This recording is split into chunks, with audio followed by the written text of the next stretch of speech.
The following program is brought to you by Caltech.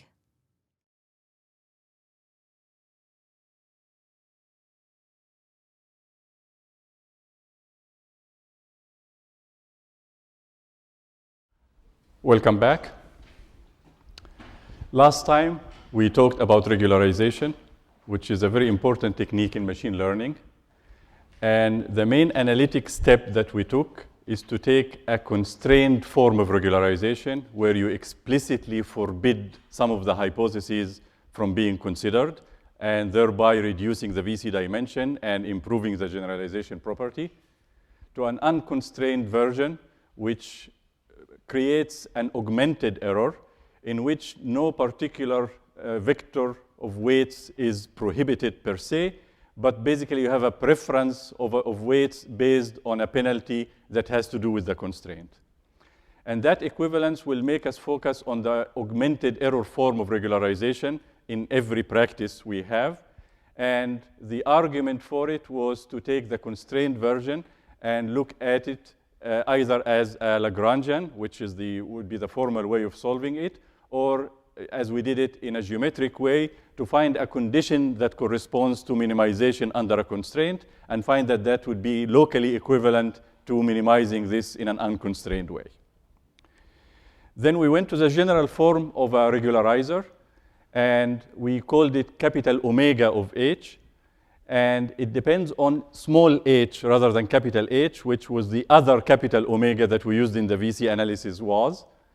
And in that case, we formed the augmented error as the in-sample error plus this term. And the idea now is that the augmented error will be a better thing to minimize if you want to minimize the out-of-sample error, rather than that just minimizing E in by itself. And there are two choices here. One of them is the regularizer, omega, with decay or with elimination or the other forms you may find. And the other one is lambda, which is the regularization parameter, the amount of regularization you are going to put. And the sort of the long and short of it is that the choice of omega in a practical situation is really a heuristic choice, guided by theory and guided by certain goals, but there is no mathematical way in a given practical situation to come up with a totally principled omega, but we follow the guidelines and we do quite well. So we make a choice of omega towards smoother or simpler hypotheses, and then we leave the amount of regularization to the determination of lambda, and lambda is a little bit more principled. We'll find out that we will determine lambda using validation, which is the subject of today's lecture, and when you do that, you will get some benefit of omega. If you choose a great omega, you will get a great benefit. If you choose an okay omega, you will get some benefit.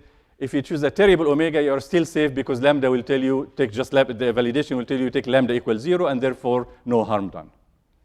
And as you see, the choice of lambda is indeed critical, because when you take the correct amount of lambda, which happens to be very small in this case, the fit, which is the red curve, is very close to the target, which is the blue. Whereas if you sort of push your luck and have more of the regularization, you end up constraining the fit so much that the red really is, it wants to move toward the blue, but it can't because of the penalty, and ends up being a poor fit for the blue curve. Okay, so that leads us to today's lecture, which is about validation. Validation is another technique that you will be using in almost every machine learning problem you will encounter. And the outline is very simple. First, I'm going to talk about the validation set. There are two aspects that I'm going to talk about. The size of the validation set is critical. So we'll spend some time looking at the size of the validation set. And then we'll ask ourselves, why did we call it validation in the first place? It looks exactly like the test set that we looked at before. Okay? So why do we call it validation? And the distinction will be pretty important. And then we'll go for model selection, a very important subject in machine learning, and it is the main task of validation. That's what you use validation for. And we'll find that model selection covers more territory than what the name may suggest to you. Finally, we'll go to cross-validation, which is a type of validation that is very interesting, that allows you, if I give you a budget of n examples, to basically use all of them for validation and all of them for training, which looks like cheating because validation will look like a distinct activity from training, as we will see. But with this trick, you will be able to find a way to go around that. Okay. So now let me contrast validation with regularization as far as control over fitting is concerned. We have seen in one form or another the following by now famous equation or inequality or rule, where you have the out-of-sample error that you want equals the in-sample error, or at most equal to in-sample error, plus some penalty. Could be penalty for model complexity, overfit complexity, a bunch of other ways of describing that. But basically, this tells us that E in is not exactly E out. That we know all too well. And there is a discrepancy, and the discrepancy has to do with the complexity of something, okay? And overfit penalty has to do with the complexity of the model you are using to fit, and so on. So in terms of this equation, I'd like to pose both regularization and validation as an activity that deals with this equation. Okay, so what about regularization? We put the equation. What did regularization do? It tried to estimate this penalty. So basically, what we did is concoct a term that we think captures the overfit complexity, overfit penalty. And then instead of minimizing the in-sample, we minimize the in-sample plus that, and we call that the augmented error. And hopefully the augmented error will be a better proxy for E out. That was the deal, okay? And we noticed that we are very, very inaccurate in the choice here, okay? We just say, okay, smooth, pick lambda, you can use this, you can use that. So obviously we are not satisfying any inequality by any chance, but we are basically getting a quantity that has a monotonic property that when you minimize this, this gets minimized, which does the job for us. Okay. Now, to contrast this, let's look at validation when it's dealing with the same equation. What does validation do? Well, validation cuts to the chase. It just estimates the out-of-sample. Why bother with this analysis and overfit and this and that? You want to minimize out-of-sample? Let's estimate the out-of-sample and minimize it, okay? Obviously, it's too good to be true, but it's not totally untrue that validation does achieve something in that direction.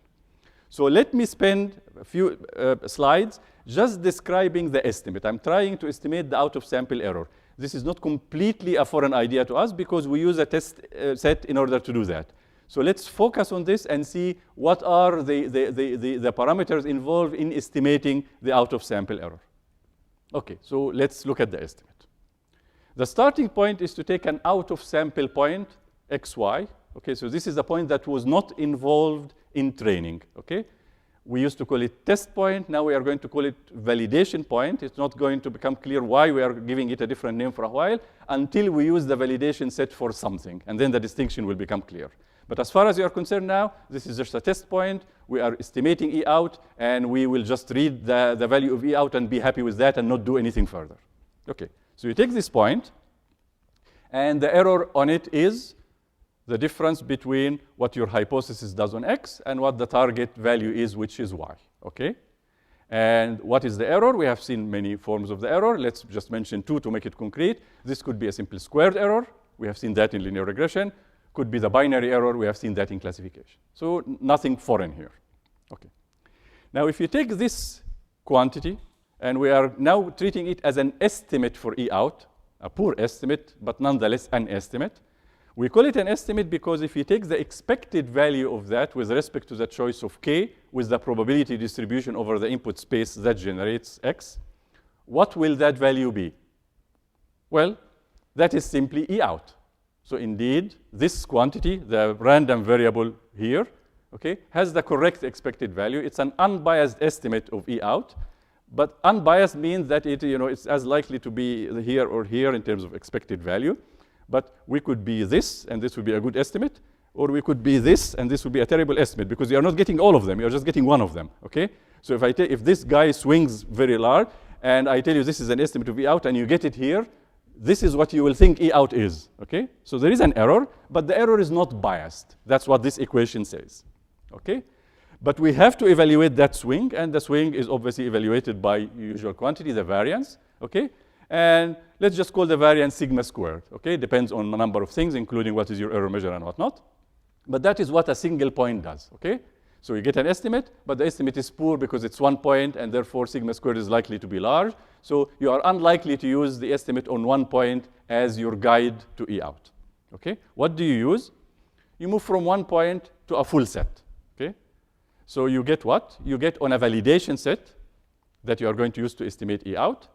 Now, the notation we are going to have is that the number of points in the validation set is capital K. Remember that the number of points in the training set was capital N. Okay? So this will be K points, also generated according to the same rules, independently according to the probability distribution over the input space. And the error on that set we are going to call E val, as in validation error. So we have E in and we have E out.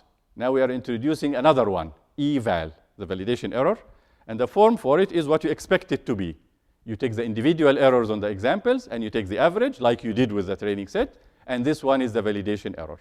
The only difference is that this is done out of sample. These guys were not used in training, and therefore you would expect that this would be a good estimate for the out of sample performance. Let's see if it is. Okay. What is the expected value of E val, the validation error? Okay.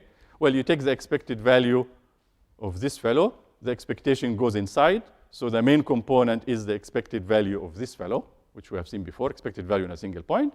And you just average linearly, as you did. Okay? Now, that is, this quantity happens to be E out. The expected value of on one point is E out. Therefore, when you do that, you just get E out again. Okay? So indeed, again, the validation error is an unbiased estimate of the out-of-sample error, provided that all you did with the validation set is just measure the out-of-sample error. You didn't use it in any way. Okay. Now let's look at the variance, because that was our problem with the single point estimate, and let's see if there is an improvement.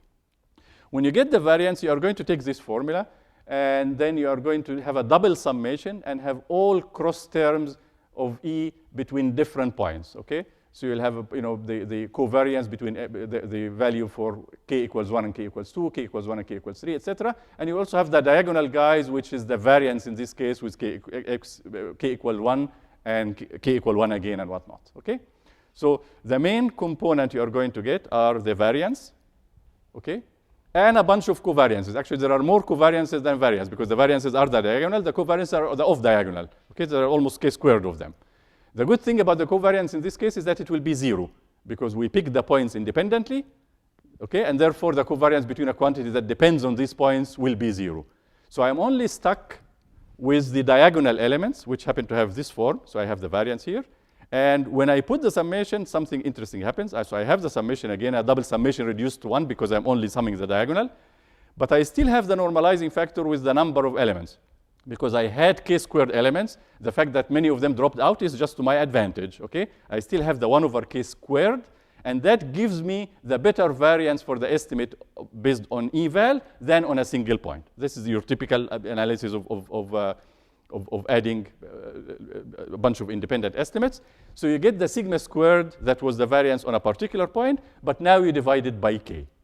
Now we see a hope, because even if the original estimate was this way, maybe we can have K big enough that we keep shrinking the error bar such that the eval itself as a random variable becomes this, which is around E out is what we want, and therefore it becomes a reliable estimate. Okay, this looks promising. So now we can write the eval, which is a random variable, to be E out, which is the value we want, plus or minus something that averages to 0, and happens to be the order of approximately 1 over square root of K. If the variance is 1 over K, then the standard deviation of 1 over the square root of K.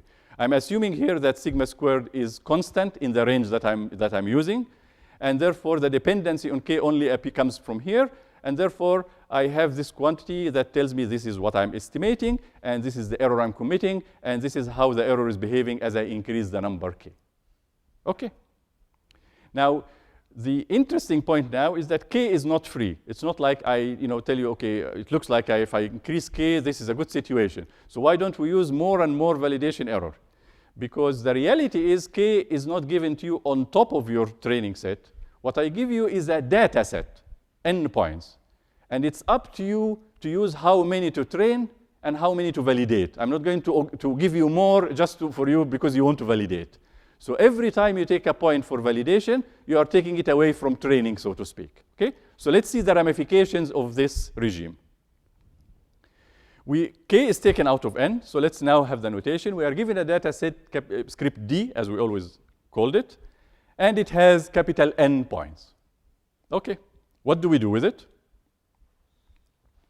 We are going to take K points and use them for validation. And you can take any K points as long as you don't look at the particular input and output or not. Let's say you pick K points at random from the endpoints. That will be a valid set of validation for you. Okay, so I have the K points. And therefore, I'm left with N minus K for training. Okay? So the K points, the ones I left for training, I'm going to call D sub train. I didn't have to use that when I didn't have validation because capital script D all went to training. So I didn't need to have the distinction. Now, because I have two utilities, I'm going to take the guys that go into training and call that subset D sub train. And the guys that I call for validation, I'm going to call D sub val. Okay, the union of them is D. Okay, so that's the setup. Now, we looked in the previous slide at the reliability of the estimate of the validation set, and we found that that reliability, if we measure it by the error bar on the fluctuation, it will be the order of 1 over square root of K, capital K, the number of validation points. Okay? Then our conclusion is that if you use small k, you have a bad estimate. And the whole role we have for validation so far is estimate. So we are not doing a good job. So we need to increase k. So it looks like a good idea just from that point of view to take large k. Okay? But there are ramifications for taking large k. So we have a question mark. And let's try to be quantitative about it. Remember this fellow? Yeah, that was the learning curve. What did it do? Well, it told us as you increase the number of training points, what is the expected value of E out and what is the expected value of E in for a given model, the model that I'm plotting the learning curves of, right? Okay. Now, the number of data points used to be n. Here I'm writing it as n minus k. Why am I doing that? Because under the regime of validation, this is what I'm using for training. Therefore, if you increase k, you are moving in this direction, right? Okay? So I used to be here, and I used to expect that level of E out. Now I am here, and I'm expecting that level of E out. Okay? That doesn't look very promising. I may get a reliable estimate, because I'm using bigger k, but I'm getting a reliable estimate of a worse quantity. Okay? If you want to take an extreme case, you are going to take this estimate and go to your customer and tell them what you expect for the performance to be. Okay? So you don't only deliver the final hypothesis, you deliver the final hypothesis with an estimate for how it will do when they test it on a point that you haven't seen before. Okay? Now you want the estimate to be very reliable, and you forget about the quality of the hypothesis. So you keep increasing k, keep increasing k, keep increasing k. So you end up with a very, very reliable estimate. Okay? The problem is that it's an estimate of a very, very poor quantity because you use 2 examples to train, and you are basically in the noise. Okay? So the statement you are going to make to your customer in this case is that here is a system. Okay? I am very sure that it's terrible. Okay? That is unlikely to please a customer. Okay? So now we realize that there is a price to be paid for k.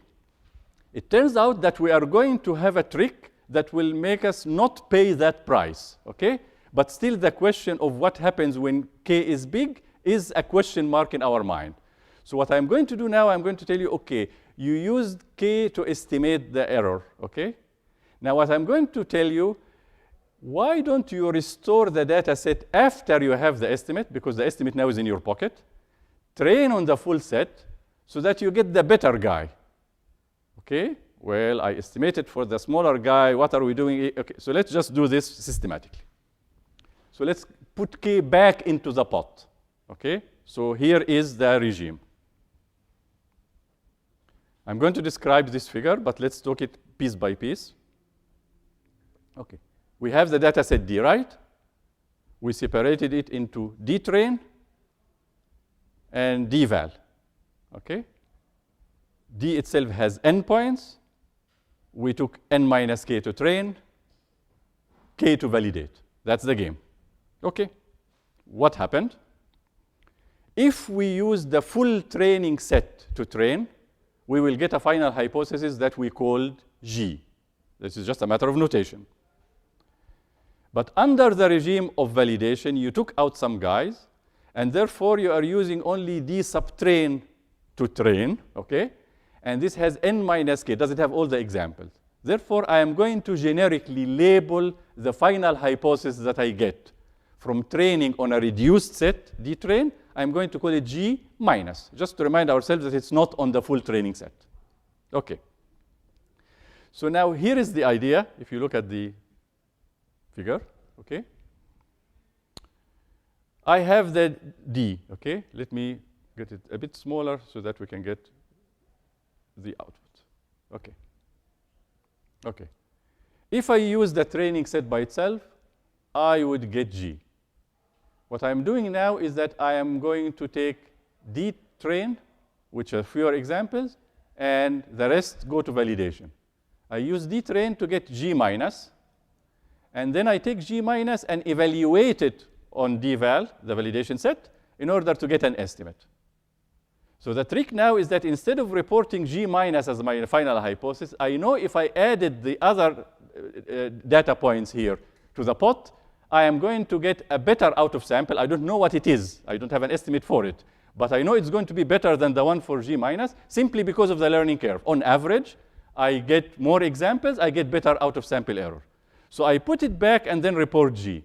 So it's a funny situation. I'm giving you G, and I'm giving you the validation estimate on G minus. Why? Because that's the only estimate I have. I cannot give you the estimate on G because now if I get G, I don't have any guys to validate on. Okay? So it's you can see now the compromise. Okay. So now under this scenario, I am not really using in performance by taking a bigger validation set, okay? Because I'm going to put them back when I get the final hypothesis. What I am losing here is that the validation error I'm reporting is a validation error on a different hypothesis than the one I am giving you. And if the difference is big, then my estimate is bad because I'm estimating on something other than what I'm giving you. And that's what happens when you have large K. When you have large K, the discrepancy between G minus and G is bigger. And I am giving you the estimate in G minus. So that estimate is poor. And therefore, I get a bad estimate again. So now you see the subtlety here. Okay? This is the regime that is used in validation universally. After you do your thing and you do your estimates, and as you will see further, you do your choices, you go and put all the examples to train on, because this is your best bet of getting a good hypothesis.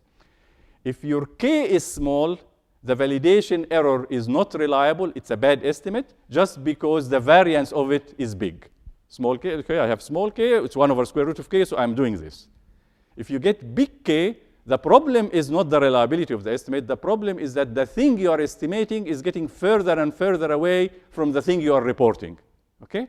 So now we have a compromise. We don't want K to be too small in order not to have fluctuations. We don't want K to be too big in order to be not to be too far from what we are reporting. Okay? And as usual in machine learning, there is a rule of thumb.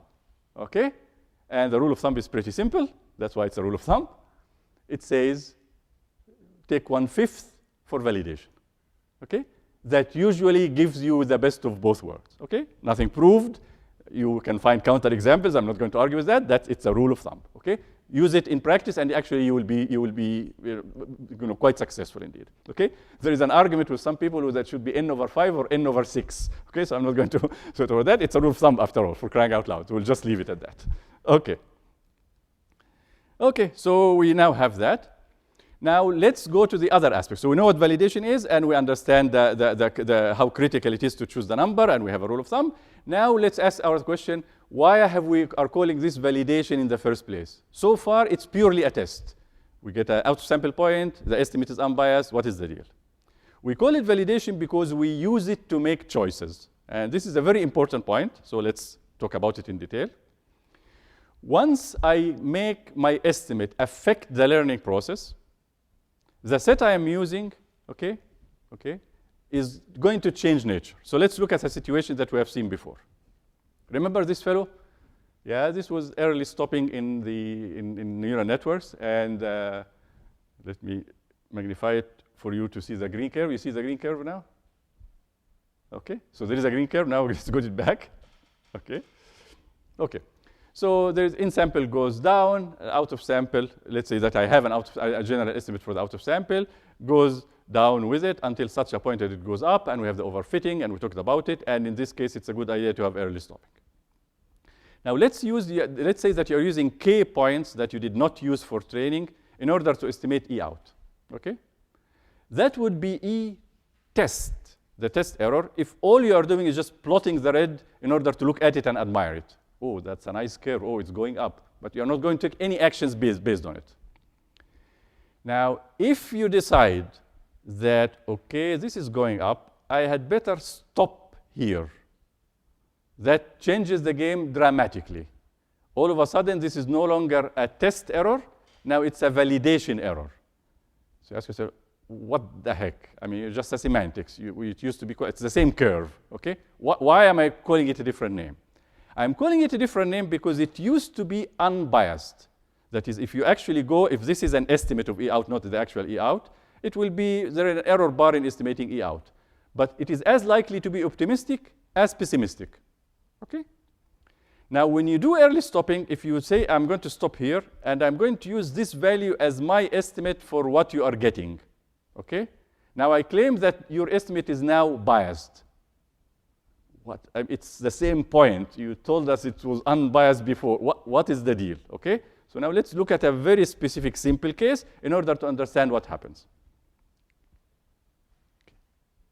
See, this is no longer a test set. It becomes, in red, a validation set, okay? So fine. Now convince us of the substance of it. We know the name, okay.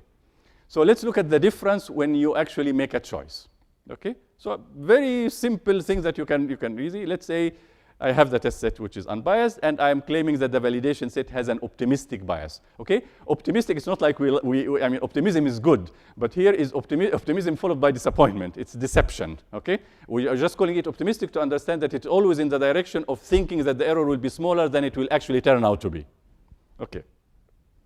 Okay, so let's say we have two hypotheses, okay? And for simplicity, let's have them have both the same E out. So I have two hypotheses. Each of them has out of sample error 0.5, okay? Now I'm using a point to estimate that error. And I have two estimates, E1 for the hypothesis 1 and E2 for the hypothesis 2, okay?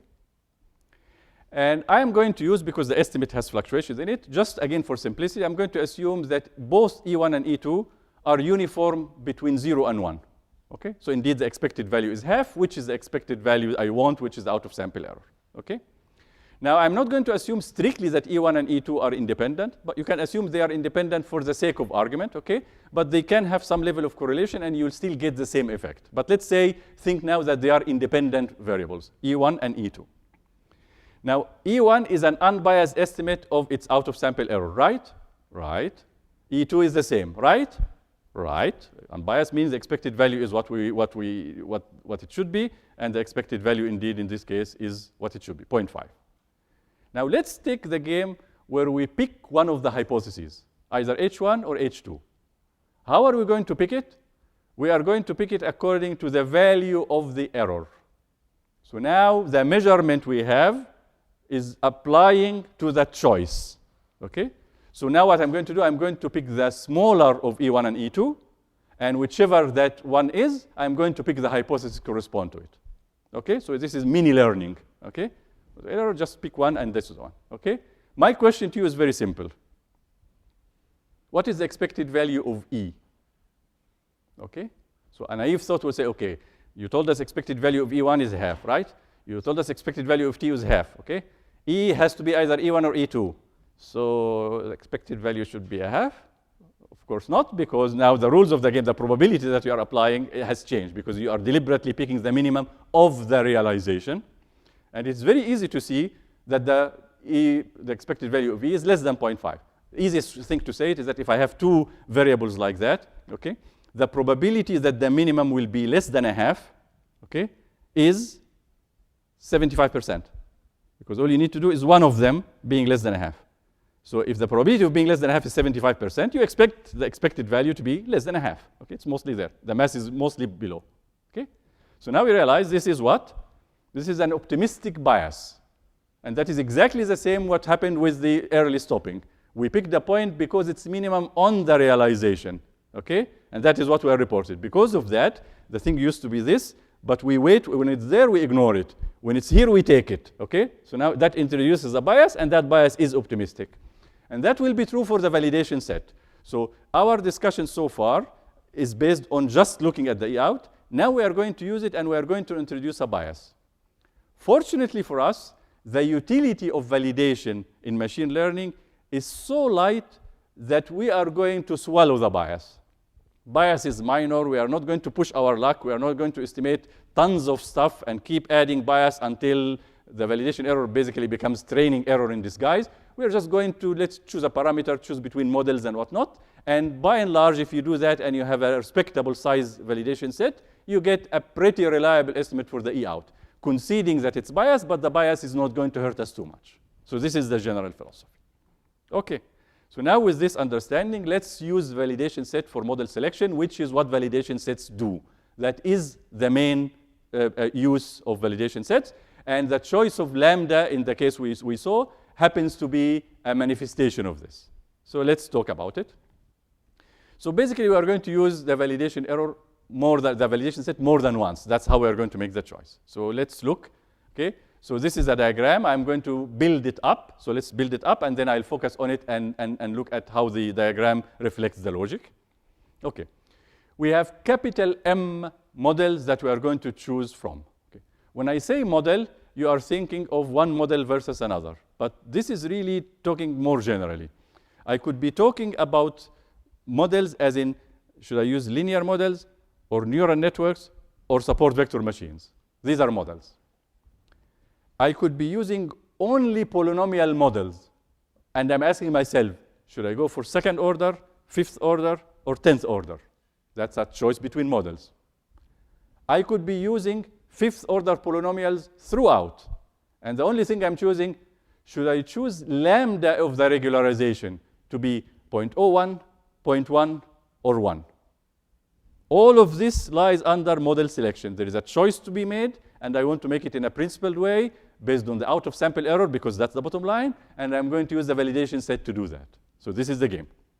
Okay? So we are called them, since they are model, I have H1 up to HM. And we are going to use D to train, and I am going to get, as a result of that, it's not the whole set, okay, as usual. So I left some for validation. And I'm going to get G minus. That is our convention for whenever we train on something less than the full set. But because I am getting a hypothesis from each model, I am labeling it by the subscript M. So there's G1 up to Gm with a minus because they use D train to train. Okay. So I get one for each model. And then I'm going to evaluate that fellow using the validation set. The validation set are the examples that were left out from D when I took the D to train, okay? So now I'm going to do this. So all I'm doing is exactly what I did before, except I'm doing it capital M times and introducing the notation that goes with that, okay? So let's look at the figure now a little bit. So here is the situation. I have the data set. What do I do with it? I break it into two, validation and training. I use the training to apply to each of these hypothesis set, H1 up to HM. And when I train, I end up with a final hypothesis. It is with a minus, sort of a small minus in this case, because I'm training on D train. And they correspond to the hypothesis they came from. So the G1, G2 up to GM. Okay? So these are done without any validation, just training on a reduced set. Once I get them, I'm going to evaluate their performance. So I'm going to evaluate their performance using the validation set. Okay? So I take the validation set and run it here. It's out of sample as far as they're concerned because it's not part of D-train. And therefore, I'm going to get estimates. These are the validation errors. I'm just giving them a simple notation as E1 and E up to EM, E1, E2 up to EM. Okay? Now, your model selection is to look at these errors, which supposedly reflect the out-of-sample performance if you use this as your final product. Okay? And you pick the best. Okay? Now that you are picking one of them, you immediately have alarm bells bias, bias, bias, bias. Okay, something is happening now, okay? Because now we are going to be biased. Each of these guys with an unbiased estimate of the out-of-sample error of the corresponding hypothesis. You pick the smallest of them, and now you have a bias. So the smallest of them will give the index m star, whichever that might be. So em star is the validation error on the model we selected, and now we realize it has an optimistic bias. And we are not going to take g minus m star, which is the one that gave rise to this. We are now going to go back to the full data set, as we said in our regime. We are going to train with it. And from that training, which is training now on the model we chose, we are going to get the final hypothesis, which is gm star. Okay? So again, we are reporting the validation error on a reduced hypothesis, if you will, but reporting the hypothesis the best we can do, because we know that we get better out of sample when we add the examples. So this is the regime. Okay? So let's complete the slide. So em that we introduced happens to be the value of the validation error on the reduced, as we discussed. And this is true for all of them. And then you pick the model m star that happens to have the smallest em, and that is the one that you're going to report, and you're going to restore your D as we did before, and this is what you have. Okay, so this is the algorithm for model selection. Now let's look at the bias. Okay, so I'm going to run an experiment to show you the bias. So let me put it here and just build towards it. So what is the bias now? We know we selected a particular model, and we selected it based on d-val. That's the killer. Okay, so when you use the estimate to choose, the estimate is no longer reliable because you particularly chose for it. So now it looks optimistic because by choice, it has a good performance. Not because it has an inherently good performance, because you looked for the one with the good performance. Okay.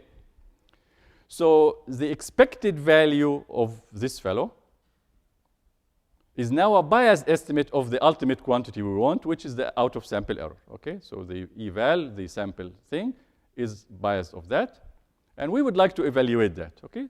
So here is the illustration on the curve, and I'm going to ask you a question about it, so you have to pay attention in order to be able to answer the question. Okay. So here is the experiment. Here, I have a very simple situation. I have only two models to choose between. One of them is second-order polynomials, and the other one is fifth-order polynomials. I'm generating a bunch of problems, and in each of them, I make a choice based on validation set. And after that, I look at the actual out-of-sample error. And I'm trying to find out whether there is a systematic bias in the one I choose with respect to its out-of-sample error. So it's not clear which one. I'm saying that I chose H2 or H5. In each run, I may have chosen H2 sometimes and H5 sometimes, whichever gave me the smaller eval. And I'm taking the average over an incredible number of runs. That's why you have a smooth curve. Okay? So this will give me an indication of the typical bias you get when you make a choice between two models under the circumstances of the experiment. Now, the experiment is done carefully with few examples. The total is 30-some examples.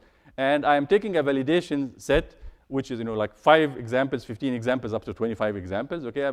So at this point, really, the number of examples left for training is very small. Okay? And I am plotting this. So this is what I get for the average over the runs, okay, of the validation error on the model I chose, the final hypothesis of the model I chose. And this is the out-of-sample error of that guy. Okay? Now, I'd like to ask you 2 questions. Okay? Think about them. And also for the online audience, please think about them. Okay? First question. Why are the curves going up?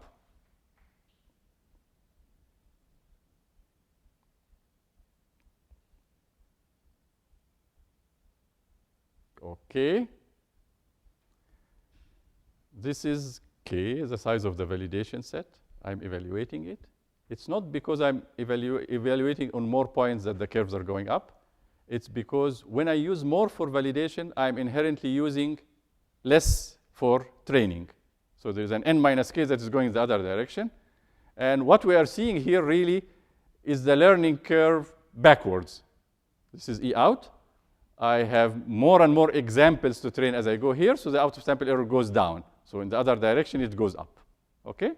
And this being an estimate for it, it goes up with it. So that makes sense. Second question. Why are the 2 curves getting closer together? Whether they're going up or down, that's not my concern at this point. Just the fact that they are converging to each other. Okay.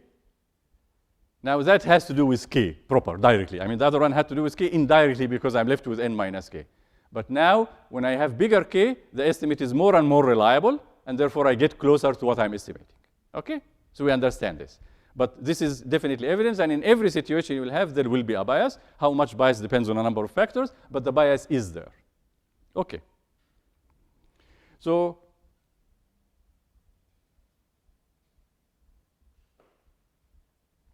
let's try to find analytically a guideline for the type of bias. Why is that? Because I'm using the validation set to estimate the out-of-sample error, and I'm really claiming that it's close to the out-of-sample error. And we realize that, okay, if I don't use it too much, I'll be okay. But what is too much? I want to be a little bit quantitative about it, at least as a guideline. So I have capital M models, and you can see that the M is in red, okay? That should sort of remind you when we had capital M in red very early in the course, okay? Because capital M used to make things worse. It was the number of hypotheses when we were talking about generalization, and it was really that when you have bigger M, you are in bigger trouble, okay? So it seems like we are also going to be in bigger trouble here, but the manifestation is different. We have now capital M models we are choosing from, okay? Models in the general sense. This could be capital M values of the regularization parameter lambda in a fixed situation, but we're still making one of capital M choices. Okay. Now, the way to look at it is to think that the validation set is actually used for training, but training on a very special hypothesis set. The hypothesis set of the finalists. What does that mean? So I have H1 up to HM. I'm going to run a full training algorithm in each of them in order to find a final hypothesis from each, using D sub train. Now, after I'm done, I'm only left with the finalists, G1 up to GM, with a minus sign because they are trained on the reduced set, okay? So the hypothesis set that I am training on now is just those guys. As far as the validation set is concerned, it didn't know what happened before. It doesn't relate to D-train. All you did, you gave it this hypothesis set, which is the final hypothesis from your previous guy, and you are asking it to choose. And what are you going to choose? You are going to choose the minimum error. Well, that is simply training. If I just told you that this is your hypothesis set and that D value is your training, what would you do? You will look for the hypothesis with the smallest error. That's what you are doing here.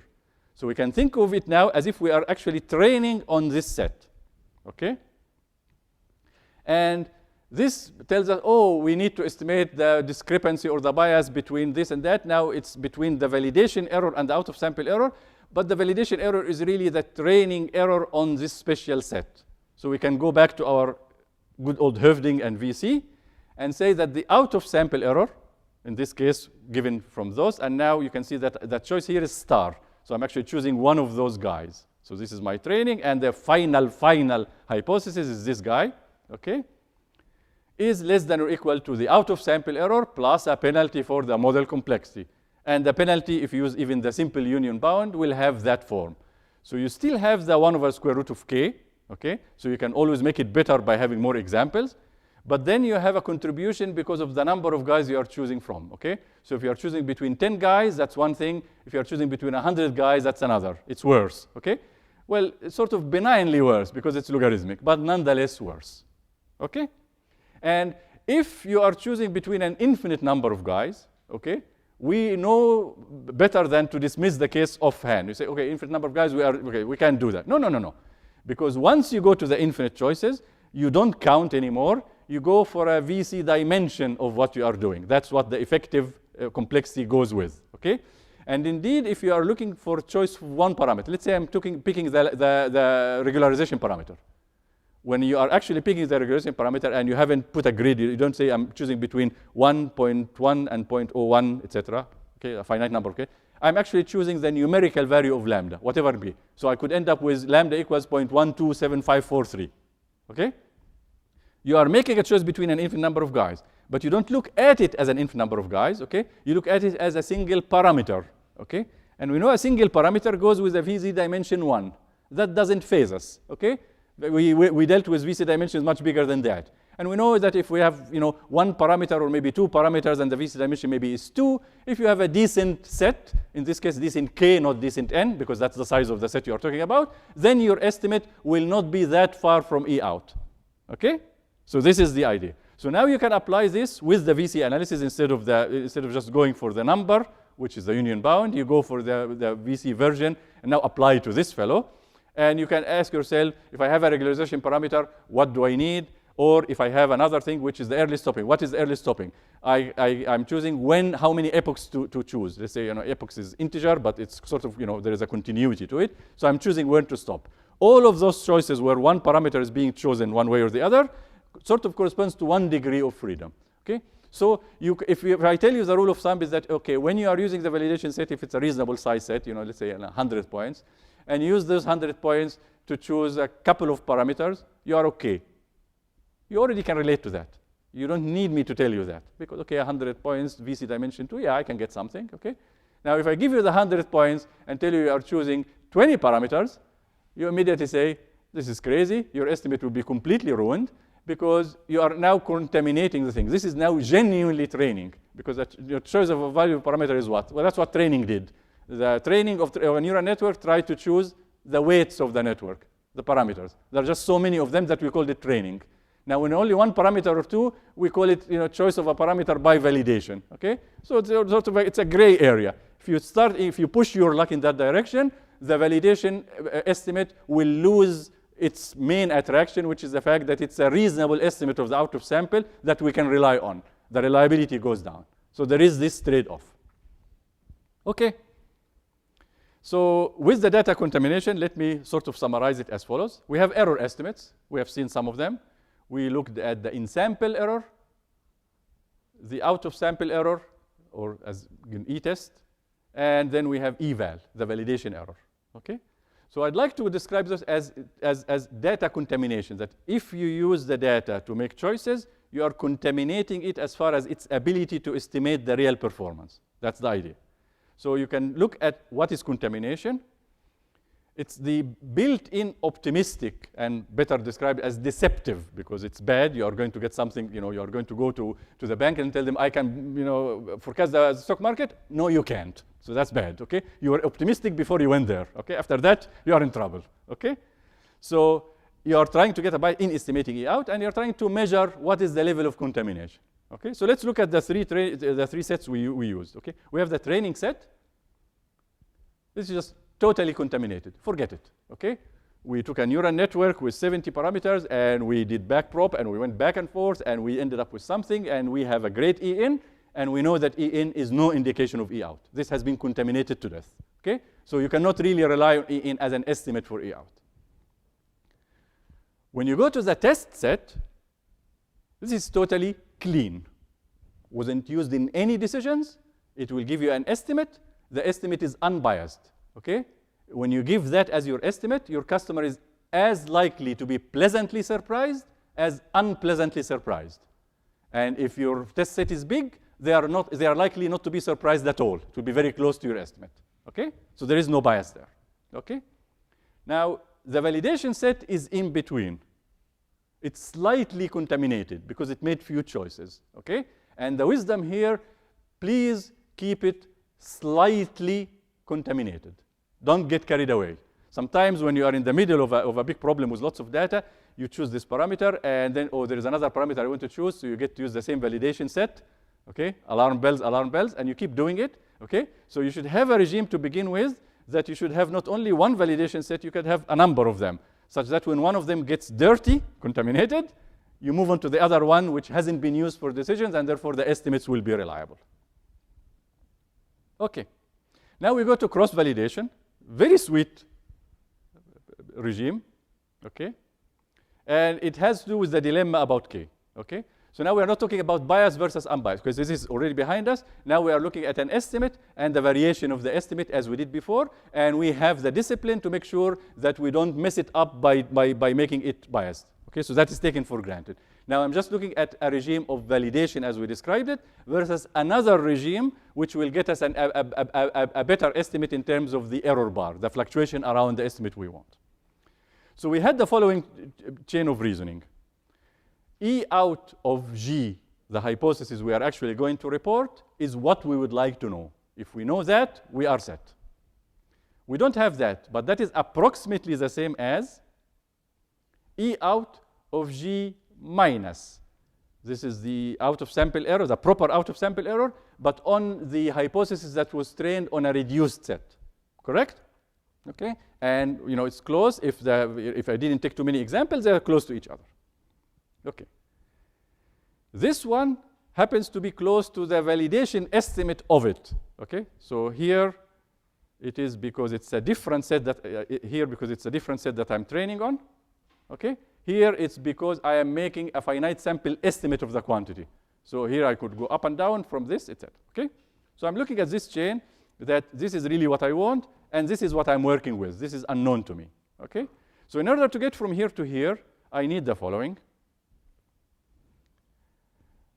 I need K to be small so that G minus is fairly close to G, and therefore I can claim that their out-of-sample error is close, because the bigger K is, the bigger the discrepancy between the training set and the full set, and therefore the bigger the discrepancy between the hypothesis I get here and the hypothesis I get here. So I'd like K to be small. But also, I'd like K to be large, because the bigger K is, the more reliable this estimate is for that. Okay? So I want K to have two conditions. It has to be small, and it has to be large. Okay? We will achieve both. You'll see in a moment. Okay? New mathematics is going to be introduced. Okay. So here is the dilemma. Can we have K to be both small and large? Okay? So now the method looks like complete cheating. And when you look at it, it will look first again, and then you realize, actually, this is actually valid. Okay, so what do we do? So I'm going to describe one form of cross-validation, which is the simplest to describe, which is called leave one out. Other methods will be leave more out. That's all. Okay? But let's focus on leave one out. So here is the idea. So I am going to use, you give me a data set of capital N. I am going to use N minus 1 of them for training.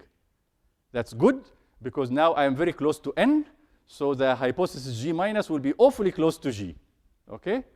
That's great, wonderful, except for one problem. You have 1 point to validate on. Your estimate will be completely laughable, right? Not so fast. Let's see. In terms of annotation, I'm going to create a reduced data set from capital D, call it capital T sub n, because I'm actually going to repeat this exercise for different indices small n. Okay? What do? I take the full data set, and then take one of the points that happens to be small n, and take it out.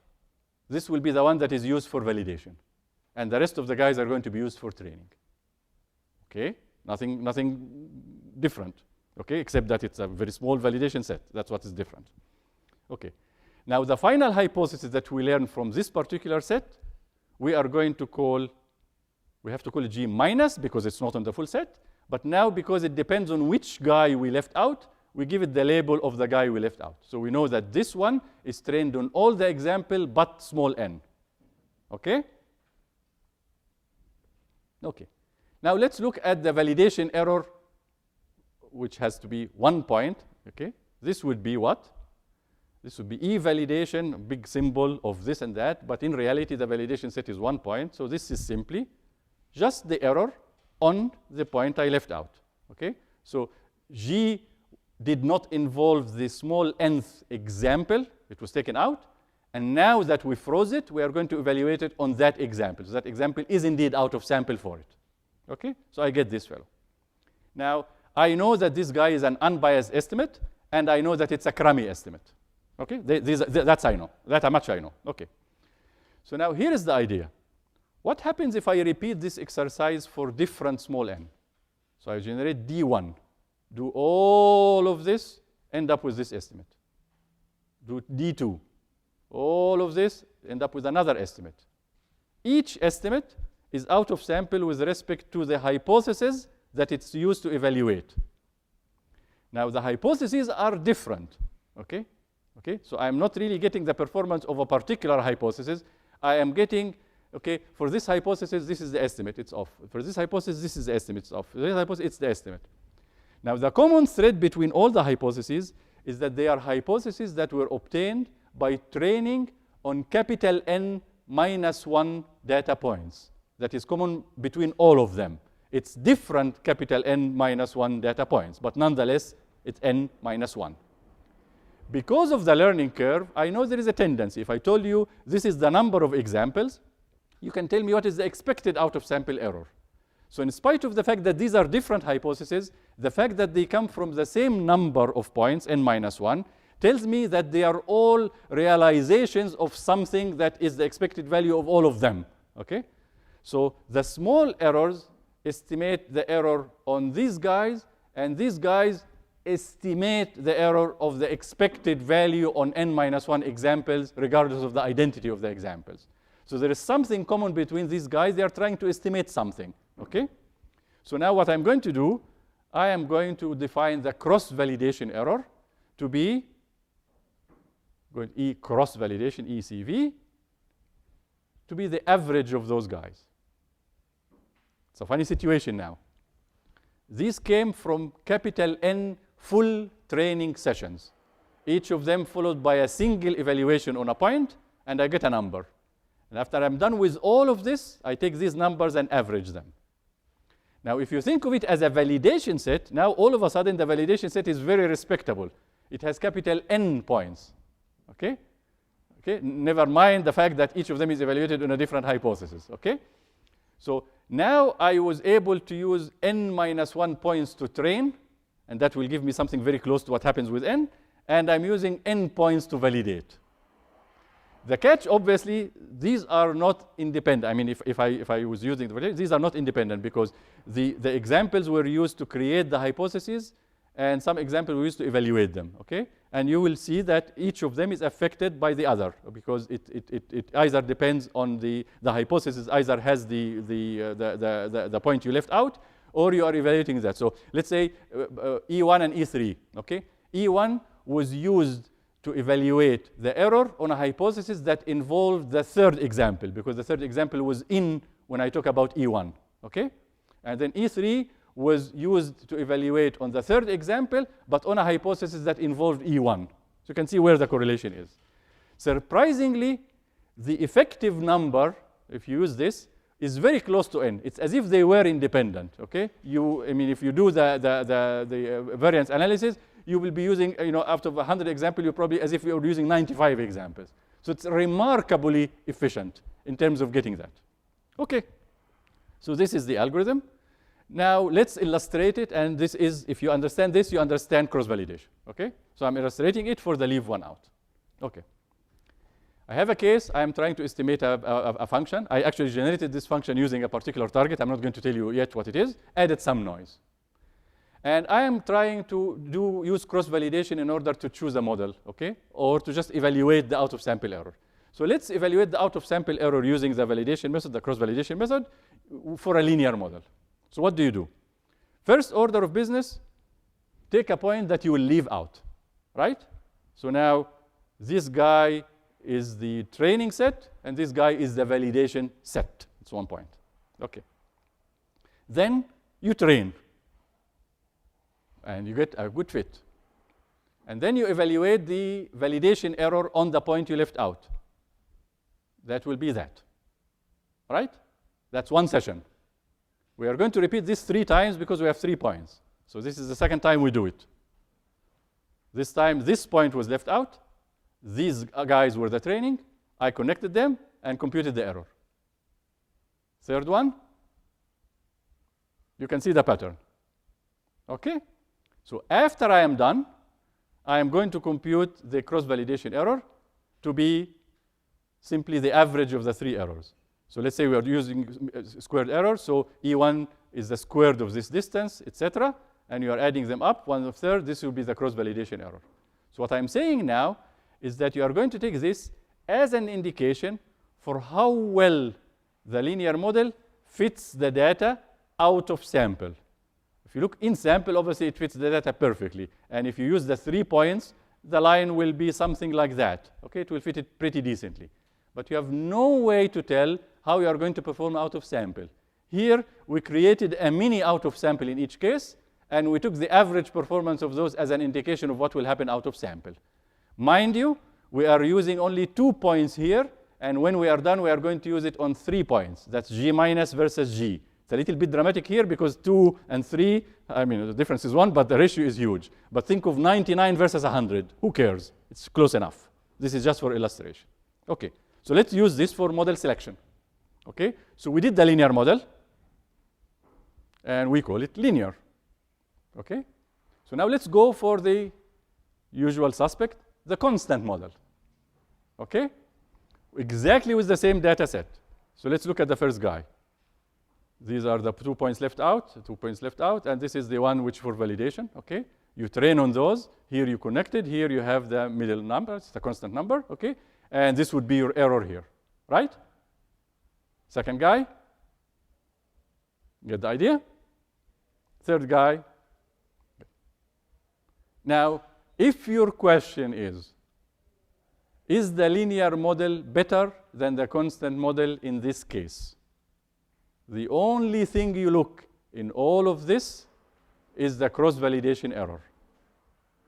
So this guy, this guy, this guy averaged is the grade, negative grade because it's error, for the linear model. This guy, this guy, this guy average is the grade for the constant model. And as you see, the constant model wins. And it's a matter of record that these 3 points were actually generated by a constant model, okay?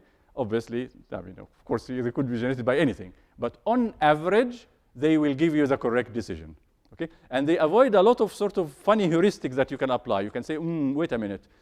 Okay, linear model, okay. Any 2 points I pick, the slope here is positive.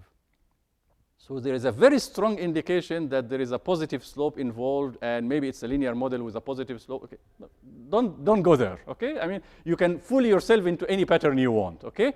Go about it in a systematic way. This is a quantity we know, the cross-validation error. This is the way to compute it. We are going to take it as the indication, notwithstanding that there is an error bar because it's a small sample, in this case 3, and also because we are making the decision for 2 points and we are using it for 3 points. Okay? These are obviously inherent, but at least it gives you something systematic, and indeed it gives you the correct choice in this case. Okay. So let's look at cross-validation in action. So I'm going to go with a familiar case. You remember this one? Oh, these were the handwritten digits, and we extracted 2 features, symmetry and intensity, okay? And we are plotting the different guys, and we would like to find a separating surface, okay? And we are going to use nonlinear transform, as we always do. And in this case, what I'm going to do, I'm going to sample 500 points from this set at random for training, and use the rest for testing the hypothesis. Okay. What is the nonlinear transformation? It's huge, 5th order, okay? So I am going to take all 20 features, so 21 including the constant, okay? And what am I going to use validation for? This is the interesting part. What I'm going to use validation for is, where do I cut off? So I am comparing 20 models. So the first model is just take this guy. Second model is take x1 and x2. Third model take x1, x2, and x1 squared, etc. Each of them is a model. I can definitely train on it and see what happens. And I'm going to use cross-validation, leave one out, in order to choose where to stop. Okay? So if I have 500 examples, realize that every time I do this, I have to have 500 training sessions. Each training session has 499 points. It's quite an elaborate thing. But when you do this, this is the curve you get. You get different errors. Let me magnify it. Okay. So this is the number of features used. Okay, this is the cutoff that I talked about. You can go all the way up to 20 features.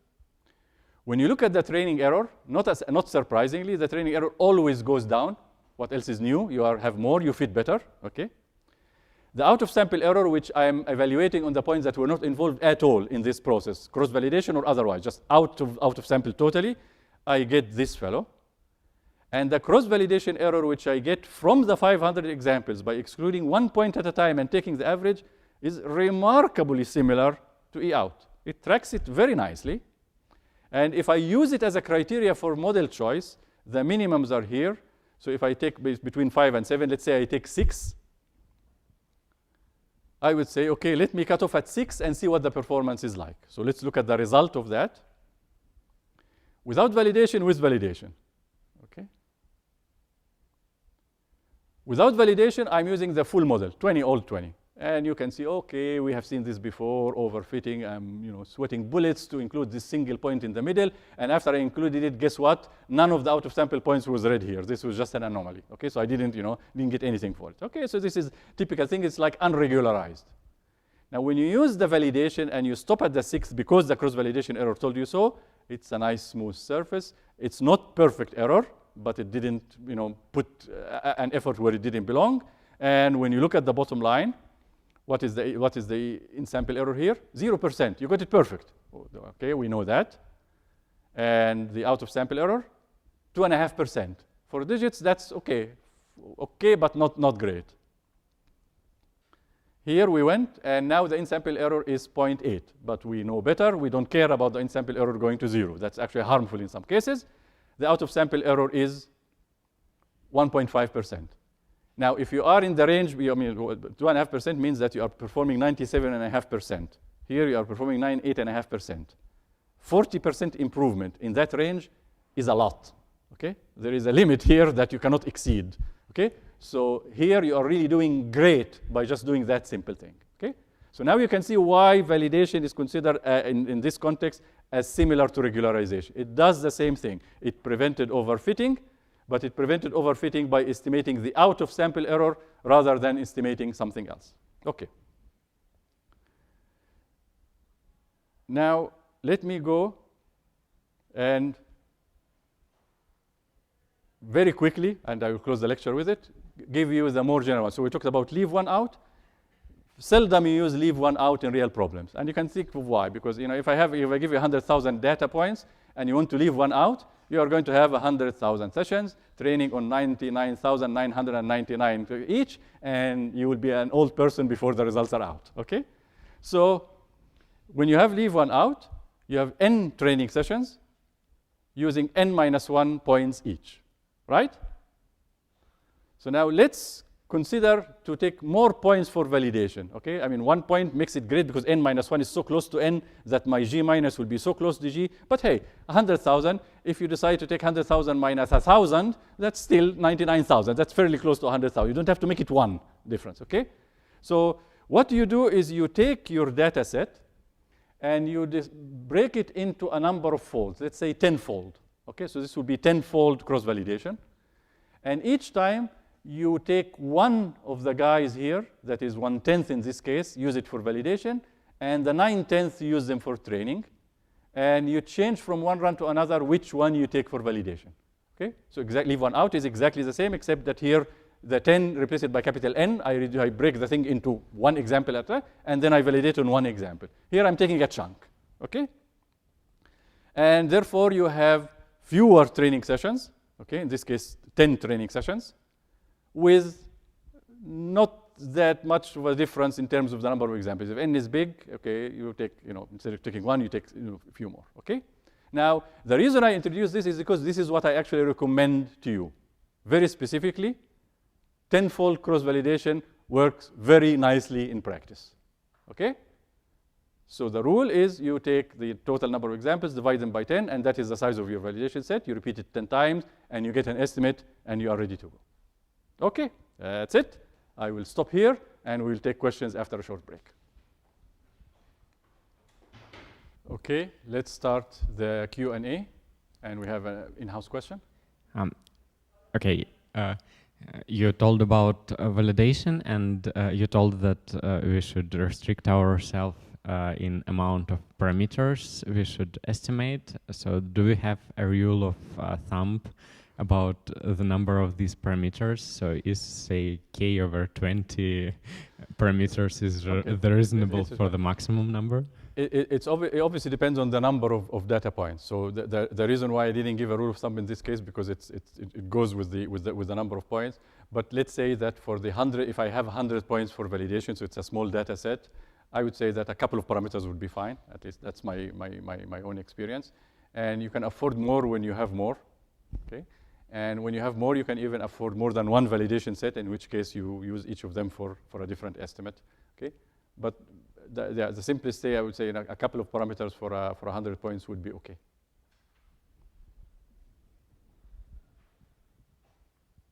Okay, can you clarify why model choice by validation doesn't count as data snooping? Okay. Because for the same reason that the answer is usually given for a question like that, because it is accounted for.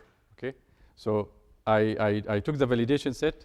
The validation set are patently out of sample. Okay, and I use them to make a choice. Okay, and when I did that choice, I made sure that the discrepancy between in sample and out of sample on the validation set is very little. So we had this discussion of how much bias there is, and we want to make sure that the discrepancy is very little.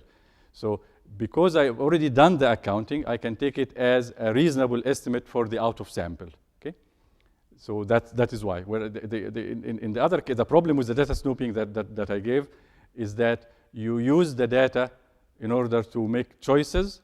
And in that case, huge choices. You looked at the data and you chose between different models, okay? And you didn't pay for it. You didn't account for it. That's where the problem was. Okay, some people recommend using tenfold cross validation 10 times. What does that add? Okay, so the regime I described. I only need to tell you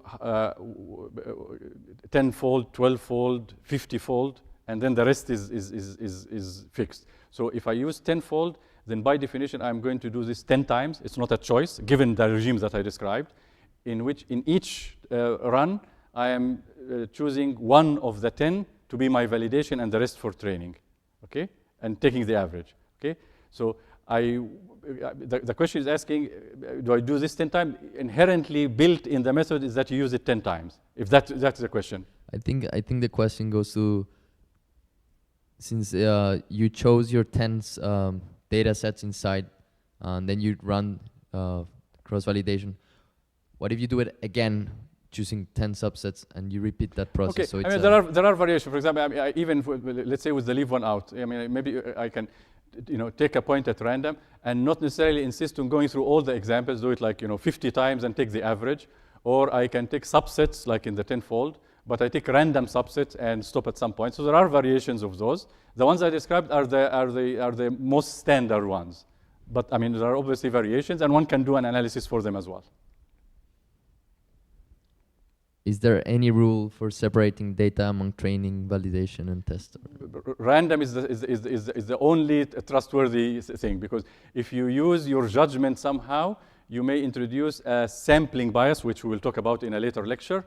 And the best way to avoid that for sure, if you sort of flip coins to choose your examples, then you know that you are safe. Okay, what's the computational complexity of adding a cross-validation? I mean, you can, okay, so I didn't give the formula for it. Basically, for leave one out, you are doing capital N times as much training as you did before. The evaluation is trivial. Most of the time goes for the training. So you can ask yourself, how many training sessions do I have to do now that I'm using cross-validation versus what I had to do before? Before you had to do one session. Here you had to do as many sessions as there are folds. So, 10-fold will be 10 times. Leave one out would be capital N, because it's really capital N fold if you want, and so on.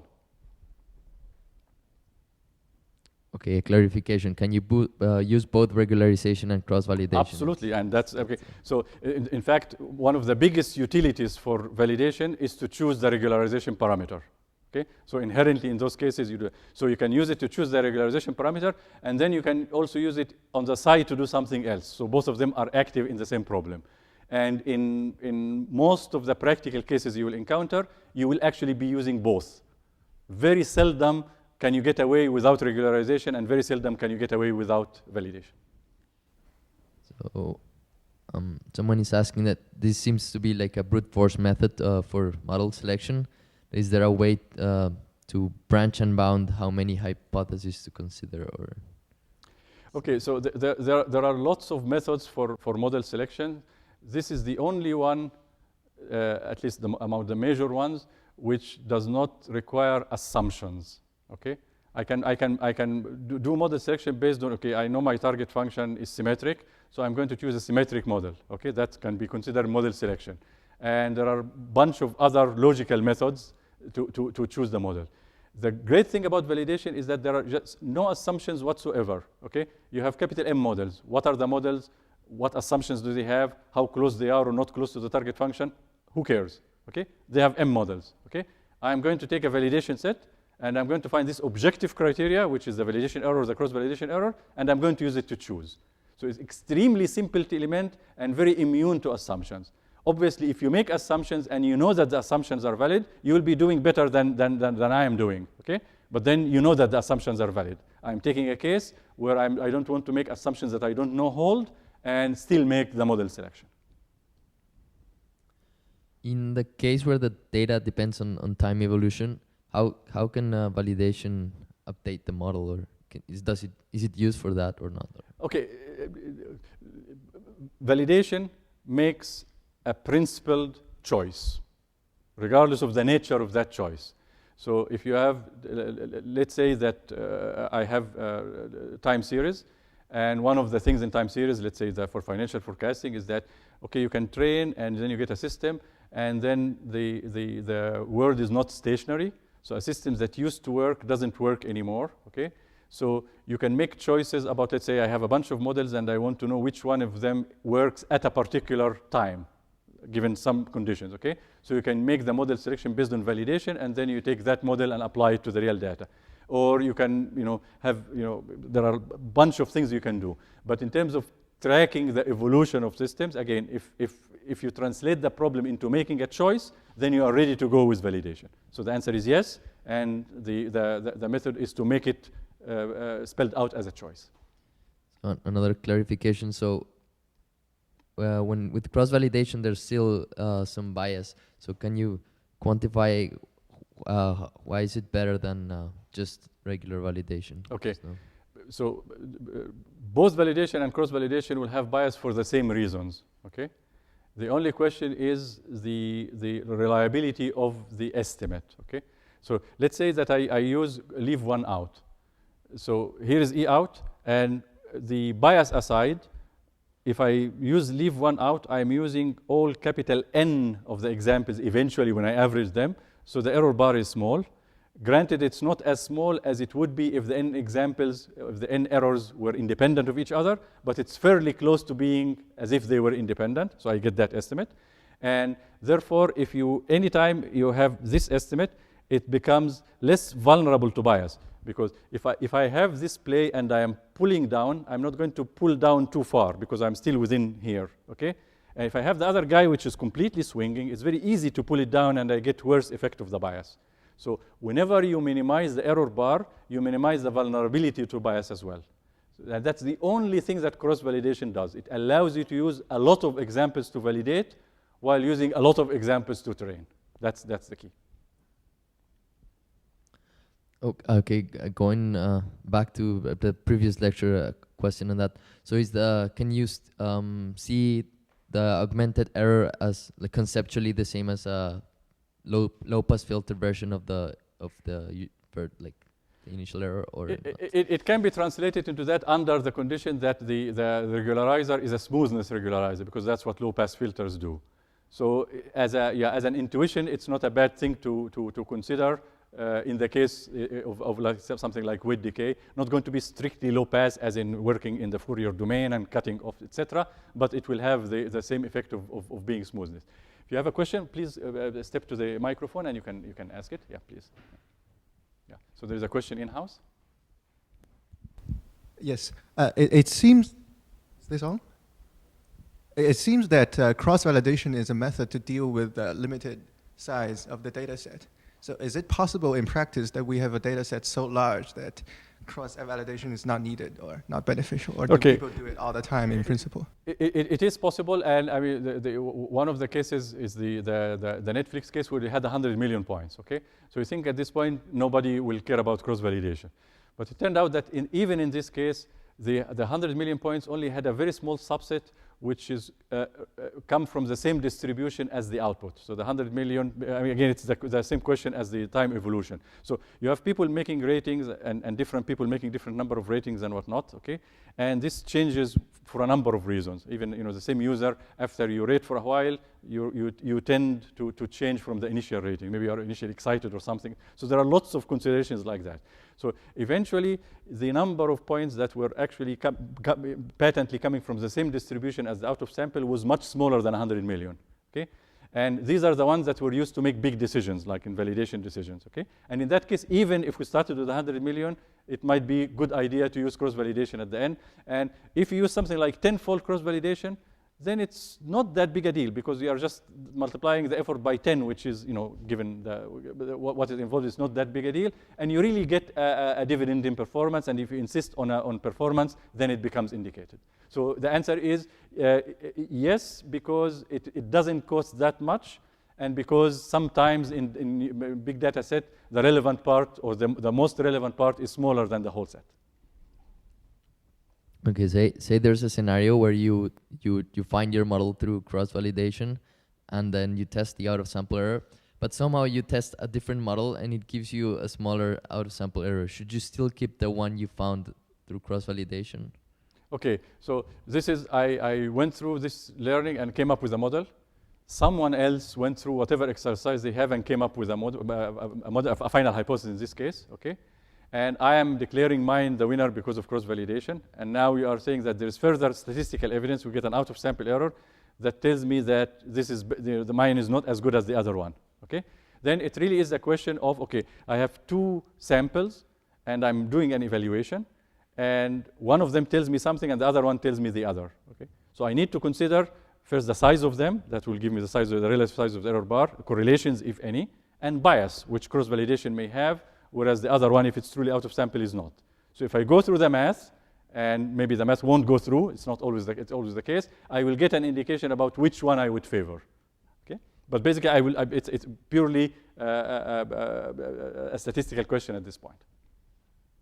When there are a few points and cross-validation is going to be done, is it a good idea to resample to enlarge the current sample or not really? Okay, so I have a small data set. That's the premise. Yeah. And I'm doing cross-validation. So what is so the problem is, so since you have a few samples, then do you want to resample? So instead of breaking them into chunks, keep taking at random. Well, I mean, I think I don't have from my experience something that would indicate that one will win over the other. Okay.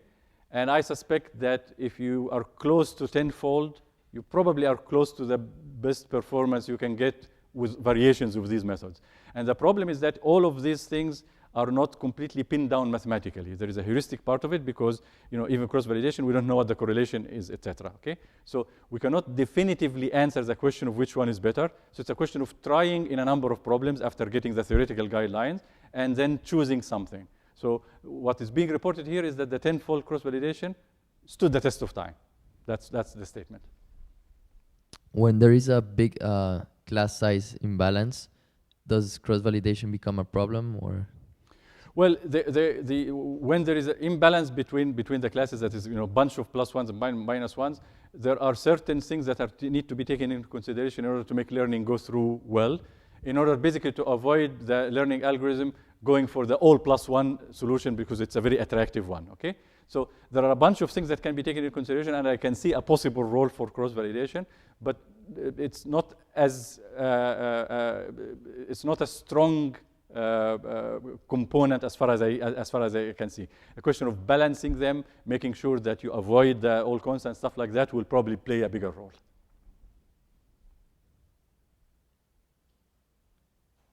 How does the bias behave when we increase the number of points that we leave out?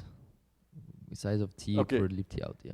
So the points we leave out are the sort of the validation points, and if we are using the 10-fold or 12-fold, etc., the total number that go into the summation will be constant, because in spite of the fact that we're taking different numbers, we go through all of them and we add them up. So that number doesn't change. So what?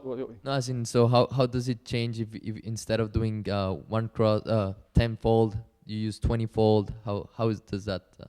How does it change? It doesn't change the number of total points going into the estimate of cross-validation. But what was the original question? So how does the bias behave? Oh, well, I mean, so given that the total number will give you the error bar, and given that the bias is really a function of how you use it rather than something inherent in the estimate, but the error bar will give you an indication of how vulnerable you are to bias. I would say that if you take two scenarios where the error bar is comparable, you have no reason to think that one of them will be more vulnerable to bias on another. Now, you need a very detailed analysis to see the difference between taking one at a time coming from n-1, etc., and consider the correlations, and then taking 1/10 at a time and adding them up to find out what is the correlation and what is the effective number of examples, and therefore what is the error bar. In any given situation, that would be a pretty heavy task to do. Okay, so basically the answer is that as long as you do the fold, a number of folds, and you take every example to appear in the cross-validation estimate exactly once, then there is no preference between them as far as the bias is concerned. Okay, I think that's it for today. Okay, very good. So we'll see you on Thursday.